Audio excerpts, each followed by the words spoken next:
sistem keamanan di cloud computing, Pak. Bagaimana? Yang nggak paham.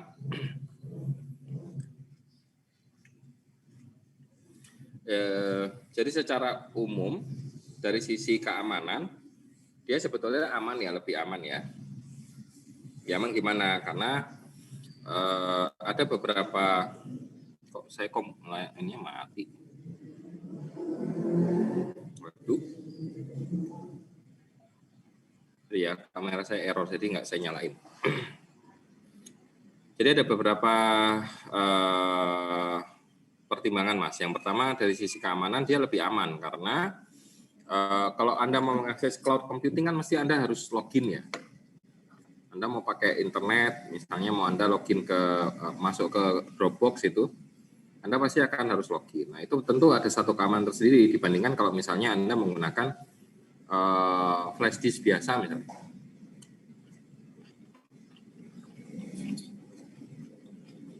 Tapi dari sisi keamanan,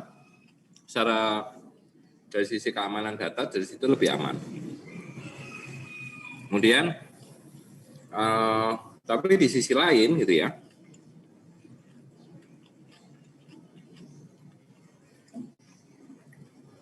bagaimana kalau Anda lihat dalam beberapa kasus belakangan, kadang-kadang kan Google diretas, kadang-kadang diretas gitu ya.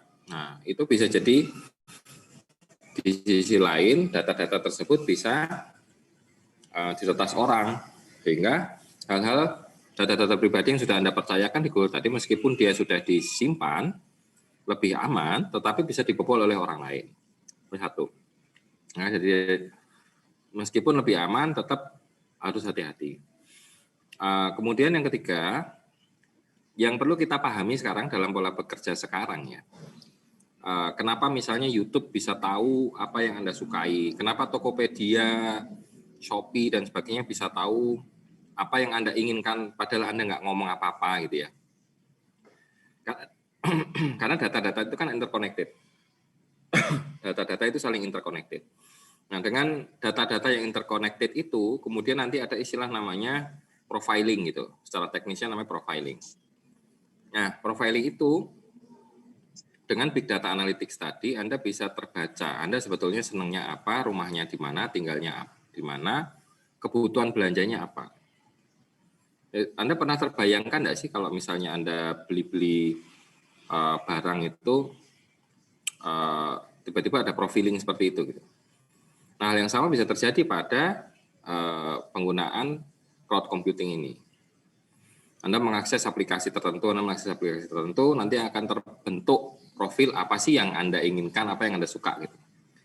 Itu hal berikutnya. Jadi kalau Anda tidak keberatan privasi Anda diekspos oleh orang lain, oke lah, silahkan. Tapi kalau Anda keberatan ya Anda harus pertimbangkan betul pemanfaatan cloud computing yang sangat ekstensif ya. Enggak berarti semuanya jelek, tapi Anda harus berhati-hati saja. Kemudian yang terakhir, beberapa isu belakangan kaitannya misalnya kemarin ya ada berita bahwa pemerintah Cina mengeluarkan larangan bagi seluruh mobil Tesla untuk masuk ke lingkungan kantor pemerintah. Itu kan kelihatannya absurd banget ya. Tapi bagi pemerintah Cina mungkin mendeteksi bahwa kemudian Tesla tadi bisa digunakan sebagai alat mata-mata. Bisa untuk merekam, bisa untuk menyimpan data dan sebagainya. Sehingga kemudian mereka melarang penggunaan itu. Ini menunjukkan bahwa data-data yang kamu simpan itu, kita nggak tahu di belakang itu ada siapa yang mengaksesnya. Ya kan? Misalnya datanya mbok simpan di Google. Google punya Amerika Serikat misalnya. Nah, kemudian ketika ada kepentingan-kepentingan Amerika Serikat yang terganggu, ya, kemudian pemerintahnya mungkin bisa lihat ke database itu. Siapa yang ada di dalam sana dan sebagainya. Kemudian komunikasi apa yang digunakan, kemudian data-data apa yang disimpan gitu. Sama seperti yang isu beberapa isu yang berkaitan dengan teknologi-teknologi yang keluar dari Cina gitu ya, TikTok dan sebagainya itu kan kadang-kadang orang menganggap itu nggak safe, nggak aman gitu ya, karena itu mudah dilihat oleh intel dari Cina dan sebagainya. Jadi keamanan data di sini tidak hanya berkaitan dengan data itu tidak bisa diakses orang lain, tapi ketika ada otoritas lain yang lebih tinggi yang memaksa perusahaan membuka data itu, maka semua data bisa dibuka. Jadi kalau saya bisa simpulkan, pertama, keamanan datanya secara teknis sebetulnya lebih aman daripada kalau kita menggunakan komputer-komputer pribadi ya, karena Anda harus pakai login, dan teknologi login di Google sebetulnya cukup baik ya. Kemudian yang jadi hambatan kedua adalah hati-hati dengan hacker yang kemudian menyerang database itu. Sangat kecil kemungkinan kan hacker itu menyerang komputer Anda kan lebih kecil daripada hacker itu menyerang Google misalnya. Kalau dia serang, data-data Anda bisa saja hilang oleh mereka. Kemudian yang ketiga, kalau ada kepentingan-kepentingan tertentu yang memaksa perusahaan itu dibuka oleh otoritas yang lebih tinggi, misalnya dibuka oleh pemerintah, di mana database itu berlokasi, maka kita nggak bisa apa-apa juga gitu. Sehingga meskipun kita memanfaatkan cloud computing, tetap saja data-data pribadi tadi sebaiknya tidak kita upload ke dalam cloud computing. Saya kira itu Mas, penjelasan saya. Oke, baik. Ada tambahan? Mas, ada Mas pertanyaan Jabar, lain, ada? Pak? Ada pertanyaan lain? Ya, Pak? silakan. Ini lebih ke teknis mungkin, Pak ya. Misal ini, Pak, ketika kita upgrade ke premium di OneDrive, itu kan di sini sekitar $2, Pak ya, untuk 50 giga. Nah, ketika di bulan berikutnya, kita berhenti berlangganan, Pak. Sedangkan penyimpanan udah lebih dari 5 giga, Pak. Apakah data kita hilang atau bagaimana, Pak?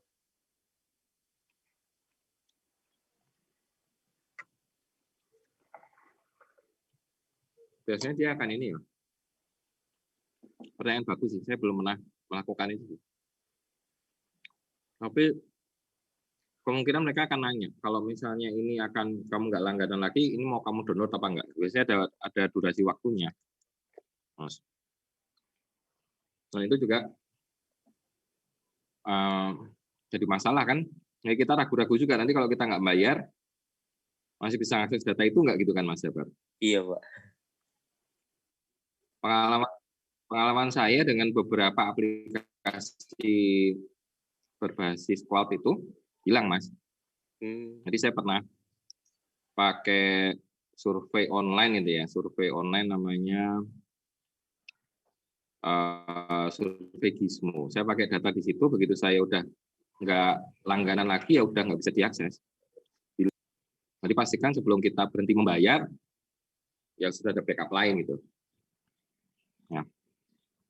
Atau kalaupun bisa diakses, nanti nggak bisa nambah biasanya.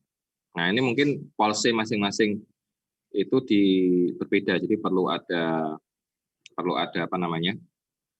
Perlu Anda pelajari satu persatu gitu ya. Bisa saja kayak Google Drive kan, Google Drive relatif sebetulnya dia banyak banget ya 15 TB kan. 15 TB atau 15 TB? 15 TB. Jadi mungkin sampai kapanpun nggak habis-habis. Kalaupun habis kita bikin lagi gratis lagi, kita bikin gratis lagi kan bisa ya. Tapi kalau yang lain saya nggak tahu. Saya belum pernah sih Mas. Karena saya belum pernah pakai yang berbayar sejauh ini. Oke, baik Pak. Itu Mas. Ya, terima kasih Pak. Ya. Nah. Oke, kita masuk ke materi berikutnya. Ini maaf ya, saya nggak bisa nyalain video. Somehow nggak tahu, kayaknya ada crash di aplikasi tadi waktu saya zoom-nya crash. Jadi kameranya nggak nyala, udah saya restart berkali-kali juga nggak nyala. Jadi ya, udahlah kita nggak pakai kamera dulu ya. Kemudian kita masuk ke materi berikutnya, materi tentang konsep sistem informasi. Jadi ada beberapa tipe sistem yang sebaiknya Anda bisa pahami ya, untuk bisa memberikan gambaran pada Anda saat Anda bekerja nanti.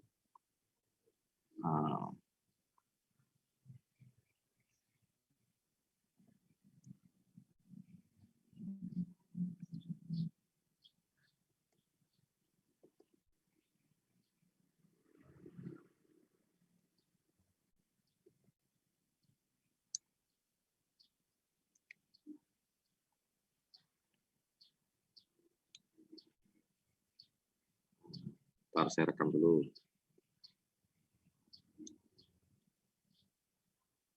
Recording in progress. Oke,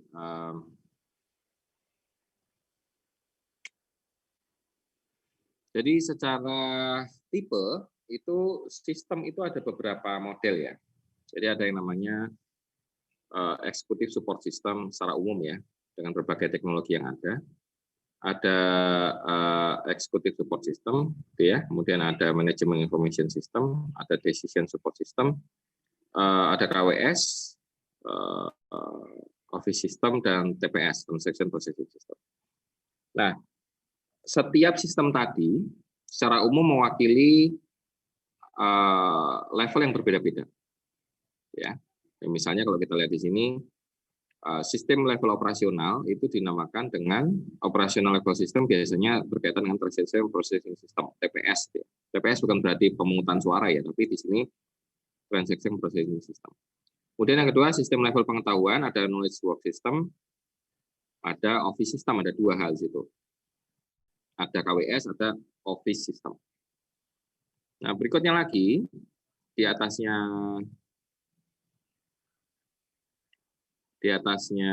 sistem level pengetahuan, ada sistem level manajemen atau manajemen level system. Ya, ada MIS, ada DSS.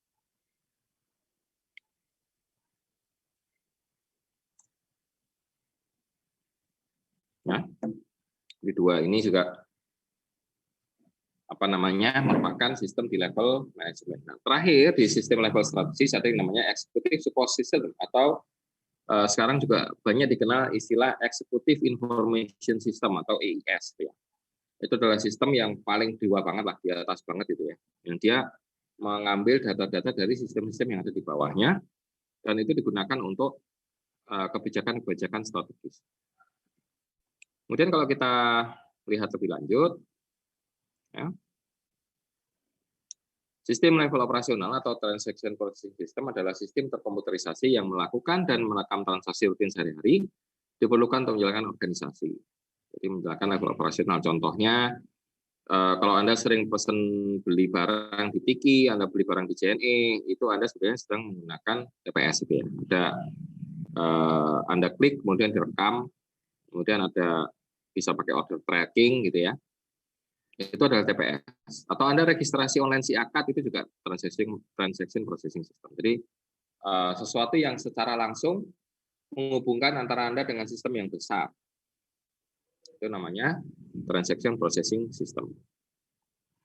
Kemudian berikutnya ada sistem level pengetahuan atau knowledge work system. Di sini dapat dibagi jadi dua. Yang pertama knowledge work system KWS, dan yang kedua adalah office system. Yang pertama KWS, misalnya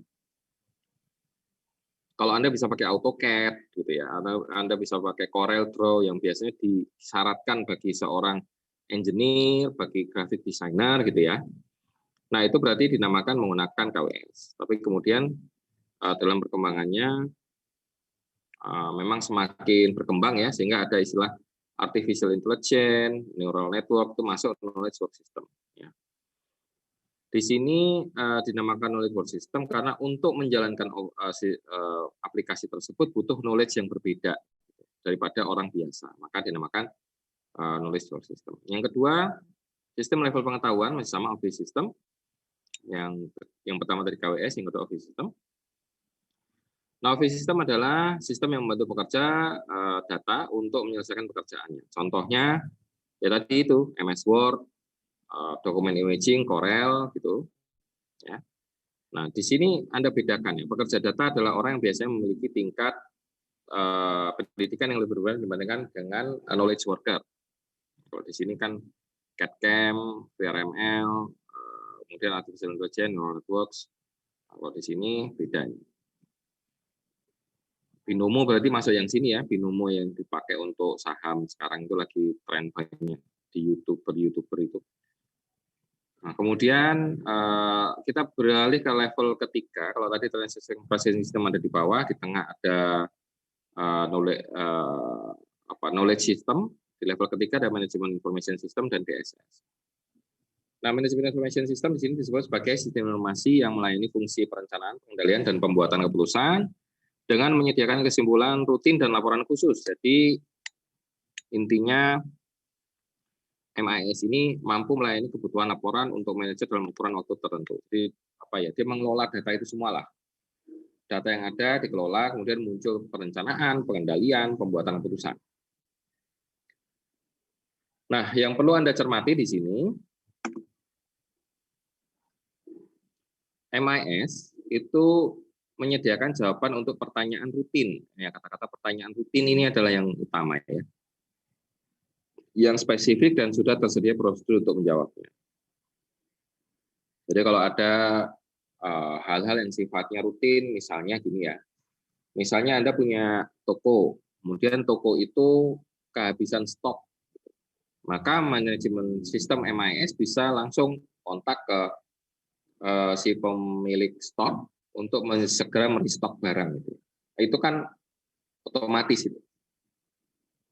Jadi tidak perlu lagi keputusan besar, hanya stok barang habis, tolong kirim barang. Nah, itu bisa secara otomasi. Kalau Anda lihat ada beberapa kulkas ya, kulkas masa kini, kulkas mahal ya, yang punya kemampuan itu. Jadi kulkas itu dia bisa men-scan di dalam kulkas itu apa saja yang habis, kemudian langsung dikirimkan ke toko untuk dikirimkan barang-barang yang dibutuhkan oleh orang tertentu. Saya nggak tahu sih itu menyenangkan apa enggak gitu ya. Yang jelas kayaknya menghilangkan hobi belanja kita. Sistem ini tidak fleksibel dan hanya memiliki sedikit kemampuan analisis. Itu kalau MIS. Kemudian yang berikutnya ada sistem yang namanya DSS atau Decision Support System, adalah sistem informasi yang mengkombinasikan data dan model analisis atau alat analisis data untuk mendukung pengambilan keputusan semi terstruktur dan tidak terstruktur. Jadi Anda perlu cermati di bagian ini ya. Ini ada kata-kata di sini ada kata-kata semi terstruktur dan tidak terstruktur. Jadi ada dua di sini. Kalau tadi MIS digunakan untuk pengambilan keputusan yang sifatnya terstruktur. Kalau DSS ini sifatnya semi terstruktur dan tidak terstruktur. Ya. Nah, memiliki kemampuan analisis yang terkuat dibandingkan sistem yang lain, dan sistem ini biasanya bersifat interaktif, pengguna dapat mengajukan pertanyaan baru, mengubah asumsi, dan mengikutsertakan data baru. Jadi, penekanannya di sini adalah pada kemampuan analisisnya. Decision support system ini semakin berkembang, sehingga kita sekarang punya artificial intelligence untuk bisa memberikan saran, keputusan tentang sesuatu hal dari yang kita kembangkan. Kemudian berikutnya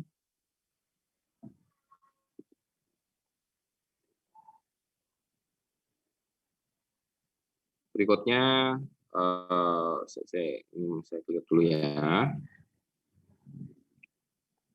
Berikutnya adalah jalan.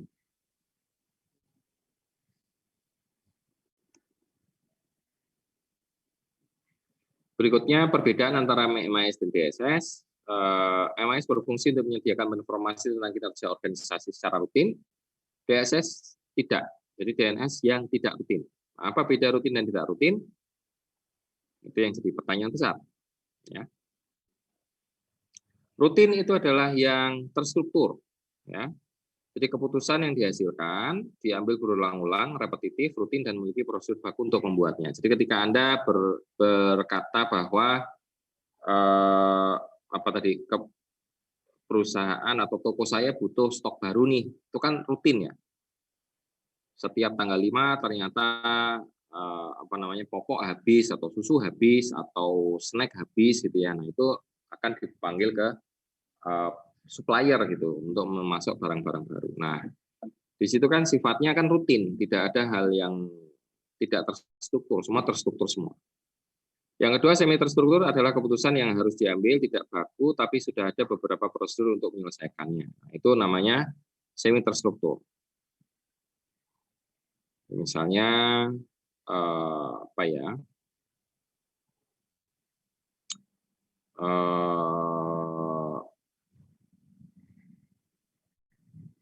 memindahkan pabrik gitu, memindahkan kantor, memindahkan pabrik ke tempat baru.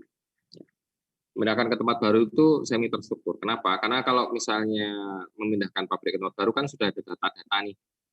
Tempat baru itu seperti apa, kondisi sosialnya seperti apa, lingkungan alamnya seperti apa, potensi ekonominya bagaimana gitu ya. Data-data itu sudah ada.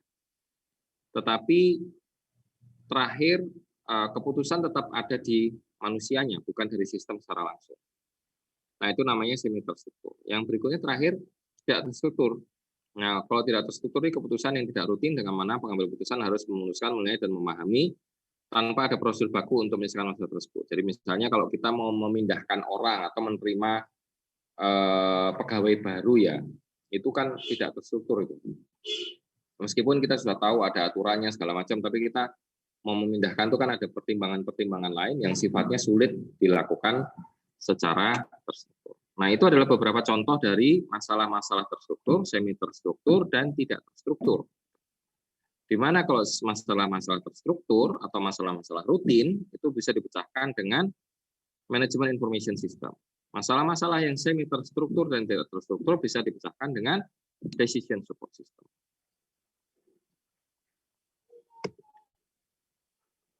Baik, ada yang mau ditanya dulu sebelum kita masuk ke materi berikutnya. Ya. Kalau kita bandingkan, kemudian kita sampai pada tahap pengambilan keputusan dalam organisasi. Nah, tahap pengambilan keputusan itu ada 4 tahap ya. Tahap pertama misalnya intelligence. Tahap mengumpulkan informasi untuk mengidentifikasi masalah dan dalam organisasi, itu MAS dapat melakukannya. Contohnya apa? Misalnya ternyata berdasarkan data tempat kita bekerja kekurangan komputer. Nah, itu MAS dapat melakukannya karena itu sifatnya pekerjaan-pekerjaan rutin dan terstruktur. Kemudian di tahap 2 desain. Tahap di mana seseorang mempertimbangkan kemungkinan alternatif solusi dari suatu masalah. Nah, alternatif solusi ini kan kita pilih ya. Nah, pemilihan itu dapat dilakukan oleh DSS. Mendesain nanti kira-kira dengan data yang tadi ada, ini loh keputusannya A, B, C, D. Nah, itu DSS dapat melakukan. Kemudian ada berikutnya choice. Dari semua alternatif tadi, mana yang paling tepat untuk dipilih? Nah, itu pakai DSS lagi. Jadi tidak bisa MAS. Dan terakhir, di tahap implementasi, MAS bisa melakukannya. Jadi di antara dua sistem itu, bisa saling berinteraksi satu sama lain, sehingga bisa menyelesaikan permasalahan organisasi secara keseluruhan. Berikutnya, GDSS ini banyak digunakan sekarang ya. Sistem berbasis komputer interaktif untuk memfasilitasi terjadinya solusi dan masalah tidak struktur dengan mengumpulkan pengambil keputusan menjadi satu. Jadi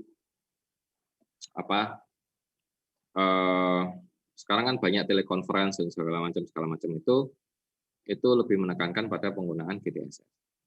Kemudian berikutnya Executive Support System atau Executive Information System adalah sistem yang dirancang dalam level strategis organisasi untuk menyampaikan pengambilan keputusan tidak terstruktur melalui grafik dan komunikasi. Jadi tampilan-tampilan yang menarik, yang catchy gitu ya, entah itu tabel, entah grafik, entah gambar-gambar yang apik gitu ya, itu adalah contoh dari Executive Support System. Nah, ESS ini nggak bisa menyelesaikan masalah tertentu, tapi dia hanya bisa menampilkan data, menampilkan gambar, sehingga eksekutif bisa memutuskan dengan tepat dan cepat. Itu ya tentang berbagai sistem informasi dalam organisasi. Kemudian kalau kita lihat keterkaitan antar sistem itu seperti ini. Pertama ada transaction processing system, kemudian dari transaction processing system itu masuk ke database ya.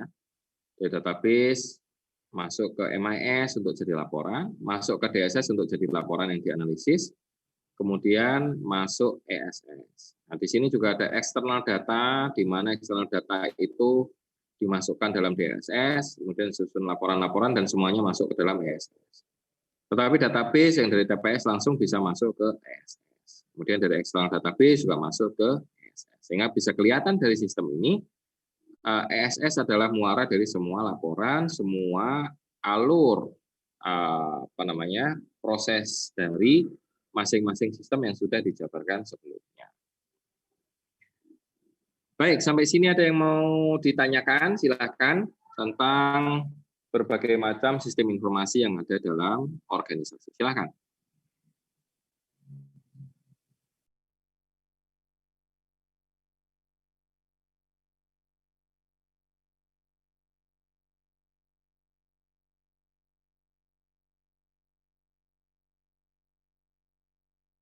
Recording stopped.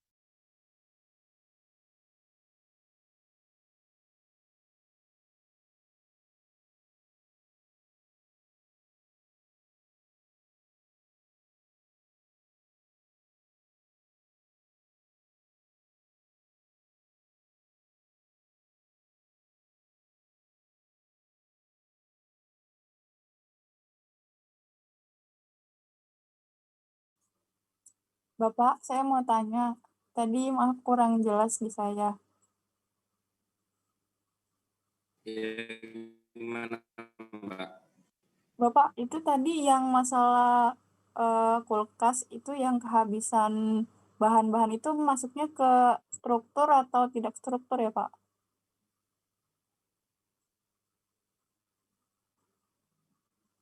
Udah itu aja, Pak. Yang Karena mana, Mbak? Bisa diulang, Mbak? yang ini, Pak, yang tadi Bapak cerita kalau misalnya ada kulkas zaman sekarang itu kayak misalnya bahan-bahan yang ada di kulkas itu kan habis. Nah, di kulkas itu tuh bisa ngasih perintah buat beliin bahan-bahan tersebut terus dikirim ke rumah gitu. Nah itu itu masuknya ke keputusan terstruktur atau yang enggak terstruktur ya Pak? Tadi saya agak kurang jelas soalnya. Itu Pak. Mungkin itu aja. Makasih Pak. Oke, jadi kalau dari sisi itu berarti dia masuk ke MIS ya, Management Information System, karena dia bisa mengambil keputusan yang sifat terstruktur. Kenapa terstruktur? Karena dia sudah bisa memperkirakan apa saja yang habis dalam kulkas itu, kemudian mengirimkan ke supplier. Begitu ya. Nah itu berarti masuknya ke dalam komponen data yang masalah yang terstruktur gitu. Namun sudah tahu nanti kira-kira belanjanya ini, kita punya kebiasaan belanja ini, dan kemudian akan dikirimkan ke tempat yang menjual. Jadi masuknya ke MIS, Mbak, masuknya ke terstruktur. Begitu, Mbak? Ini Pak, agak kurang jelas juga tadi yang contoh nggak struktur itu apa ya Pak? Ya, contoh yang tidak terstruktur itu tadi contohnya ini, Mbak. Kalau kita mengelola manusia, itu kecenderungannya adalah contoh permasalahan-permasalahan yang tidak terstruktur. Kenapa? Misalnya, kalau saya mau menerima orang atau mempekerjakan orang ya, atau Anda bekerja dengan teman Anda lah. Kadang-kadang orang yang dengan nilai tinggi, dengan pinter gitu, sopan gitu, ternyata belum tentu bisa bekerja gitu. Sehingga kita tidak bisa mengandalkan pada sistem.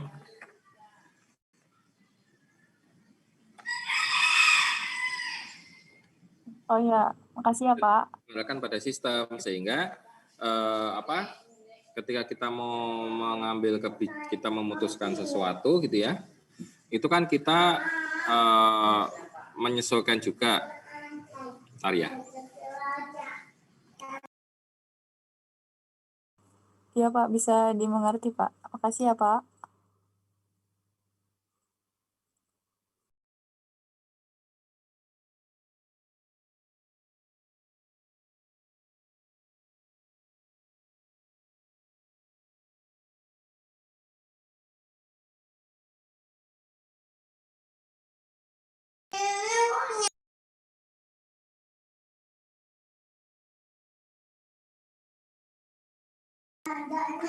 Ya, jadi kayak gitu tadi Mbak. Jadi sistem masalah-masalah yang agak sulit dipikirkan oleh komputer, ya, dengan pemrograman sederhana itu tentu akan membuat sistem jadi sulit untuk distrukturkan gitu.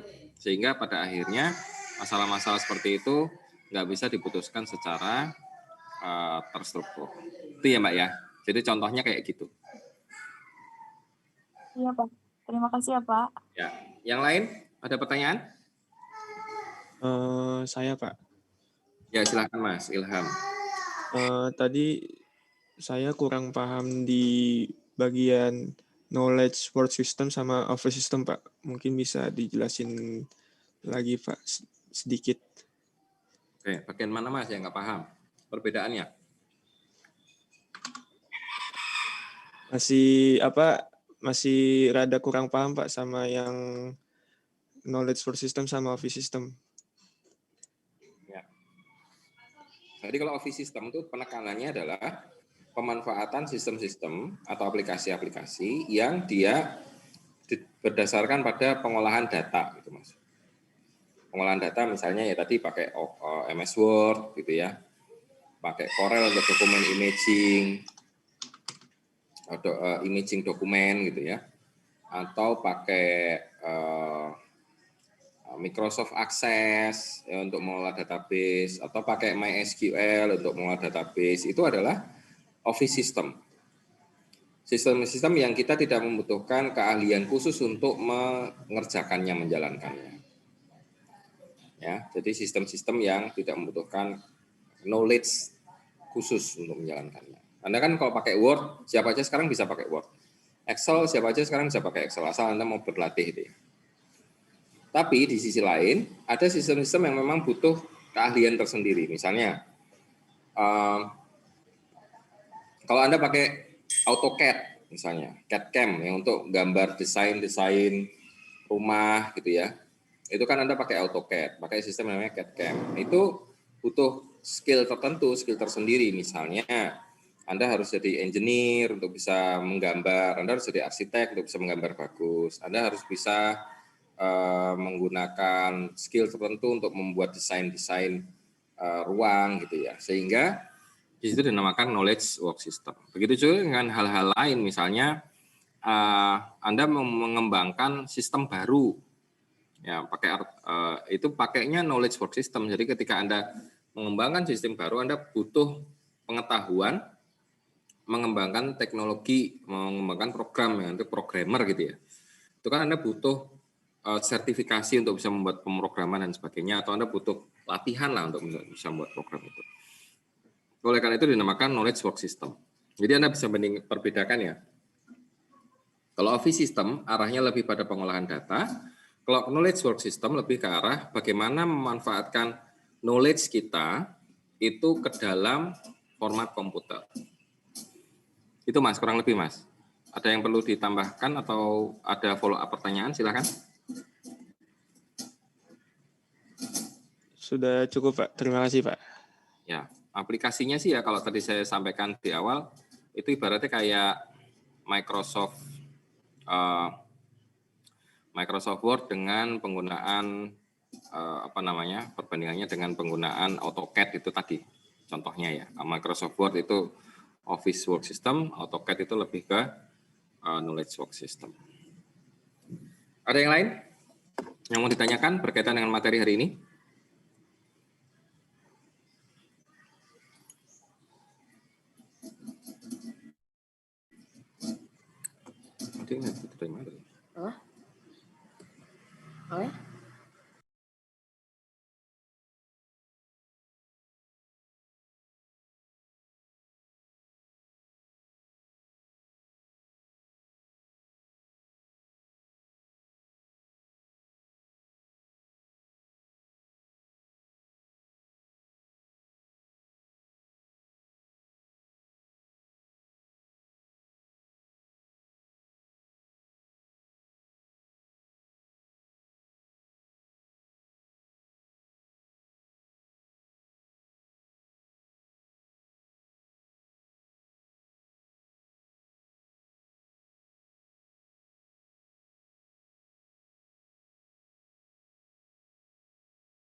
Oke, kalau nggak ada pertanyaan kita lanjut ke materi ketiga ya, materi terakhir dari materi hari ini. Nah, materi hari ini itu pengembangan sistem nanti berkaitan dengan tugas yang harus Anda kerjakan. Ini sudah pertemuan ke-13, nanti pertemuan ke-15 itu Anda sudah harus mengumpulkan tugas ya.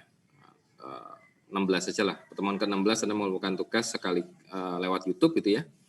Berkaitan dengan aplikasi yang akan Anda kembangkan. Oke,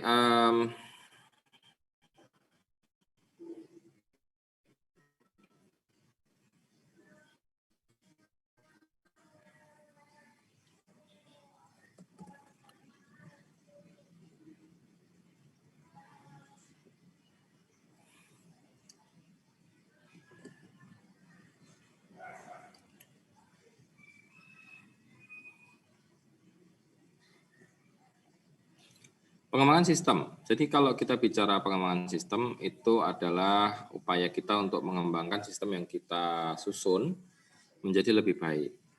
Materi hari ini kita coba tambahkan dengan satu materi ini, supaya Anda punya perspektif yang lebih lengkap. Pengembangan sistem adalah sebuah cara untuk menyusun sistem baru guna menggantikan sistem yang lama secara keseluruhan. Atau dua, memperbaiki sistem yang sudah ada. Jadi kalau kita bicara pengembangan sistem, itu bisa kita buat sistem baru sama sekali atau kita memperbaiki sistem yang sudah ada. Nah, dalam pengembangan sistem dikenal proses pengembangan sistem, yaitu merupakan kumpulan aktivitas, metode, hasil, dan alat terotomasi yang digunakan untuk membangun dan mengubah secara berkelanjutan, baik itu information system ataupun software. Mengapa sistem dikembangkan ada beberapa alasan, bisa karena tidak beres, bisa karena organisasi bertumbuh, bisa karena untuk meraih kesempatan baru, atau bisa karena adanya instruksi. Misalnya ketidakberesan, ya sistemnya nggak efisien, jadi rusak terus, hang gitu ya, sehingga kita akhirnya membuat perlu ada perbaikan pada sistem operasi tadi. Yang kedua, pertumbuhan organisasi, pertumbuhan kebutuhan informasi bertambah, volume pengelolaan data meningkat, sehingga perlu ada pertumbuhan organisasi. Jadi pada akhirnya harus ada informasi, harus ada sistem informasi baru. Ya kalau sekarang misalnya ya, sekarang kan sudah mulai, misalnya dalam konteks Kementerian Pendidikan dan Kebudayaan yang kemarin di-merger dengan Kementerian Riset dan Teknologi, Ristek ya. Sekarang kan jadi Kemendikbud-Ristek ya. Nah, itu berarti organisasi bertumbuh kan, dari dua organisasi dari satu. Nah, tentu di dalamnya perlu ada sistem lagi yang menghubungkan antara dua institusi yang bersatu itu. Kemudian yang berikutnya meraih kecepatan dan meningkatkan kualitas pelayanan. Itu ada pengembangan sistem, kayak kemarin kita dengar Gojek sedang merger dengan Tokopedia, jadi mereka bikin Goto itu ya. Goto itu nanti berarti ada kesempatan baru kan di sana. Jadi begitu mereka jadi bersatu, ada kesempatan baru berkaitan dengan misalnya digital currency yang sekarang mulai berkembang, atau digital transaction yang sekarang mulai banyak gitu ya. Nah itu mereka bersatu karena ingin meraih kesempatan tadi. Tentu dengan meraih kesempatan tadi perlu ada sistem yang dikembangkan. Kemudian berikutnya adanya instruksi. Ini biasanya kaitannya dengan pemerintah ya. Pemerintah mengeluarkan regulasi baru, maka kemudian harus ada perubahan sistem informasi besar-besaran. Nah itu kenapa sistem dikembangkan, karena 4 alasan tadi. Ada ketidakberesan, ada pertumbuhannya, instruksi. Nah, gambar proses pengembangan sistem secara umum itu seperti yang saya tampilkan di depan gitu ya. Jadi kalau kita lihat sistem yang ada saat ini, ada permasalahan, ada kesempatan, ada instruksi, kemudian ada pengembangan sistem. Gunanya untuk apa? Gunanya untuk memecahkan masalah, ya, meraih kesempatan, jadi memecahkan masalah ya, meraih kesempatan, dan kemudian ada instruksi, memenuhi instruksi, sehingga muncul sistem baru. Jadi ini adalah gambar umum dari proses pengembangan sistem, ya. Kemudian kita lanjutkan.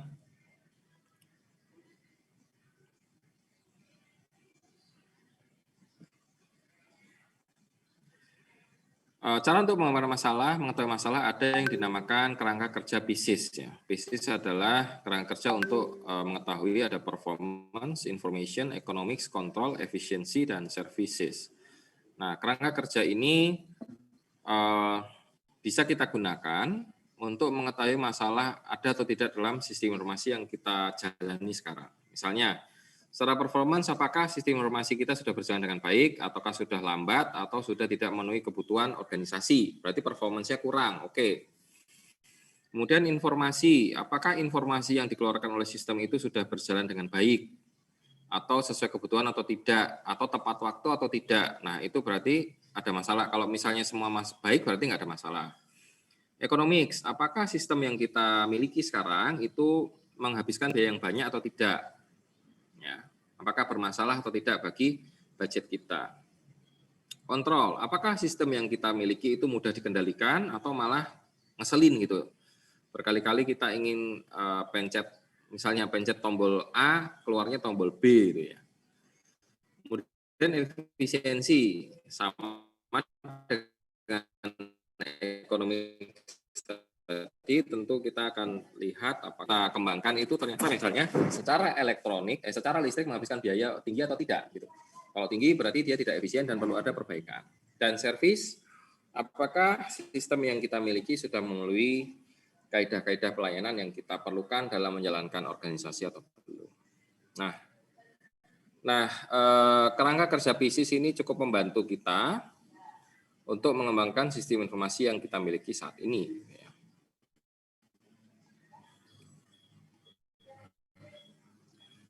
Kemudian siklus hidup sistem development life cycle ada dua ya, ada pengembangan sistem dan operasi sistem dan pemeliharaan. Artinya suatu saat kita akan mengembangkan sistem, kemudian mengoperasikan dan memeliharanya, dan suatu saat akan mengembangkannya kembali. Jadi kalau kita melihat sistem operasi, sistem informasi itu pasti akan mengalami proses perbaikan dan akan mengalami proses pengembangan. Ya, jadi apapun yang terjadi, sistem informasi yang kita miliki dalam organisasi itu pasti akan mengalami pengembangan. Contohnya di UNS, si AKAD itu sudah beberapa kali berubah gitu ya. Nah, dari si AKAD old, sekarang udah mulai beralih ke si AKAD new gitu. Nanti suatu waktu dengan ada konsep Merdeka Belajar ini, pasti sistemnya berubah lagi gitu.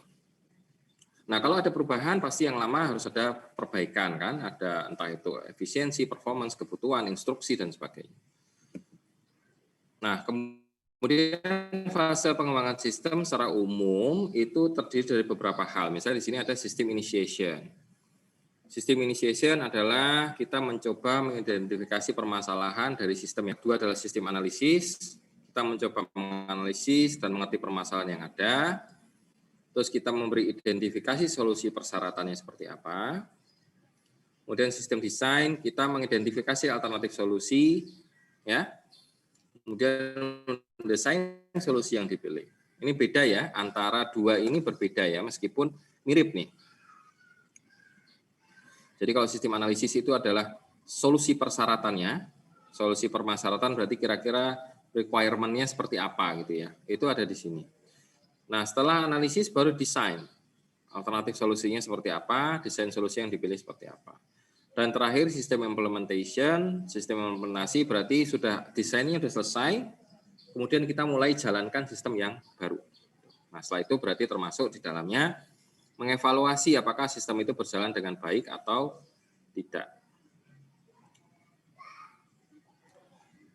Nah, fase pengembangan tadi, kemudian dalam perkembangannya ada yang dinamakan fase metodologi. Jadi fase metodologi adalah metodologi untuk mengembangkan sistem dengan cara yang lebih cepat.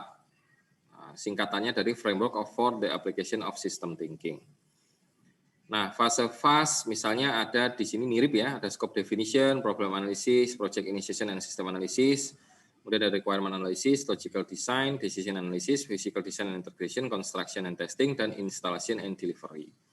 Nah, ini adalah pola-pola pengembangan sistem yang menjadi salah satu bagian dari tugas yang harus Anda kerjakan. Jadi Anda harus mencoba memahami fase-fase dalam pengembangan sistem ini dan kemudian mencoba Anda jalankan.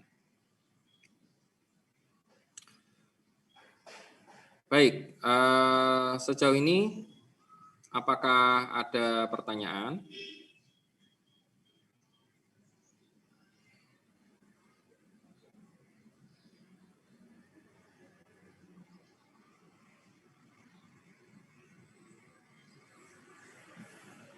Ada pertanyaan sejauh ini? Silakan, tentang pengembangan sistem atau tentang tugasnya, boleh.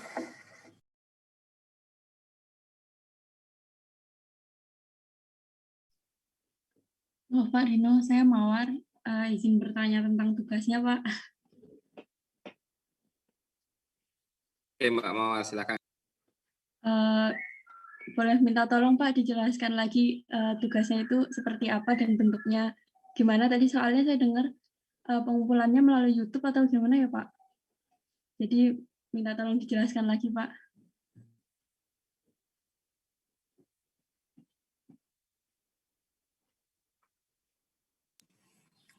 Oke, ini baru general aja ya, penjelasan umum aja. Jadi tugasnya adalah, kan sudah ada kelompoknya ya, Mbak Mawar ya? Oh iya, Pak, kelompok yang dulu ya, Pak? Atau bikin baru, Pak? Ya, nggak tahu ya. Kelompok itu diminta masing-masing kelompok diminta mengidentifikasi satu sistem informasi pemerintahan. Ya, teridentifikasi.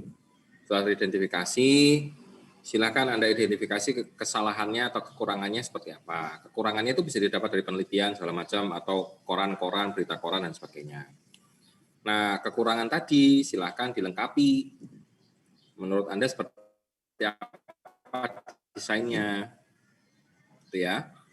Menggunakan tadi misalnya di sini ada sistem pengembangan tadi kan?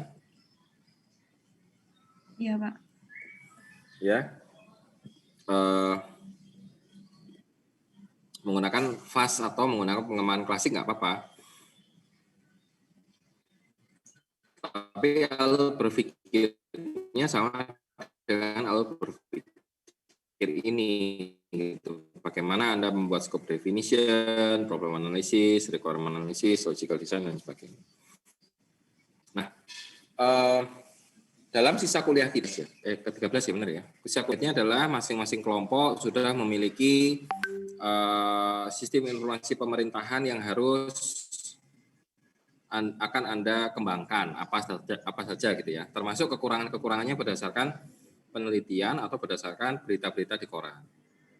Ya, tuh 1 halaman dulu deh, satu halaman itu Anda harus buat itu. Nah itu artinya berarti Anda masuk dalam sistemnya adalah di sini scope definition gitu ya, scope definition dan problem analysis. Jadi ada 2 tahap dalam minggu depan. Kemudian minggu depannya lagi masuk ke requirement analysis, logical design sama decision analysis. Ya. Kemudian tahap terakhir physical design integration, construction testing itu ada di tahap ke-5. Installation and delivery nggak perlu ya, karena itu kan nggak dijalankan. Jadi kita sampai di tahap system design and system implementation. Nah, teknisnya ingin melihat aplikasi itu jalan, gitu. Atau ada proses bisnis yang bisa Anda kembangkan. Itu yang penting dalam tugas kita. Saya dulu pernah bikin beberapa aplikasi yang menarik lah, yang pakai Android, bisa pakai web based atau apa gitu. Silakan Anda coba analisis. Nah, gini Mbak Mawar, jadi teknisnya untuk minggu depan, silakan masing-masing kelompok mempersiapkan 1 halaman, maksimum 2 halaman ya. Kira-kira sistem informasi pemerintahan apa yang ingin Anda analisis. Ya, 1 itu, kemudian deskripsikan sistem itu, kemudian identifikasi kekurangannya apa, kelebihannya apa. Itu dulu Mbak Mawar. Nanti tinggal kita minggu depan diskusi. Lebih banyak diskusi tentang itu saja daripada kita bicara saya ceramah terus ya. Gitu Mbak Mawar. Ya, baik, Pak. Yang lain ada pertanyaan mungkin? Atau Mbak Mawar ada feedback? Sementara udah cukup, Pak, itu dulu. Ya, yang lain mungkin ada gambaran, ada tambahan?